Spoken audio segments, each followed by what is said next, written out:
मस्त अशी आंबट गोड चवीची हिरव्या टोमॅटोची चटणी तुम्ही कधी करून बघितली का? नसेल केली तर नक्की करून बघा.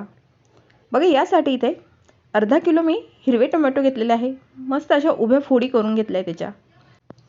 2 कांदे घेतलेले, ते उभे काप करून घेतलेले आपण त्याचे. त्यानंतर एक वाटण तयार करून घ्यायचे. यासाठी 1 चमचा धणे, 8 ते 10 हिरव्या मिरच्या आणि 7 ते 8 लसणाच्या पाकळ्या वाटण करून घेतलंय. बघा गॅसवर कढई ठेवून यात 2 चमचे तेल टाकून घेतले. पाव चमचा मोहरी छान फुलली की पाव चमचा जिरे टाकून घेतले.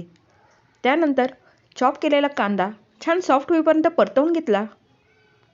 त्यात हिरव्या मिरचीचं जे वाटण केले ते टाकून घेतलेलं आहे. छान असं परतलं की पाव चमचा हळद टाकून घेतली, अलटीपलटी केली. त्यात टोमॅटोच्या फोडी टाकून चवीनुसार मीठ टाकलं आणि झाकण ठेवून 1-5 मिनिटांसाठी वाफ आणली.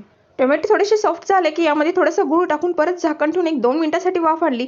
वरतून थोडीशी कोथिंबीर टाकून मस्त अशी गरमागरम भाकरी किंवा पोळीसोबत आस्वाद घ्या. पण जाता लाईक शेअर नक्की करा.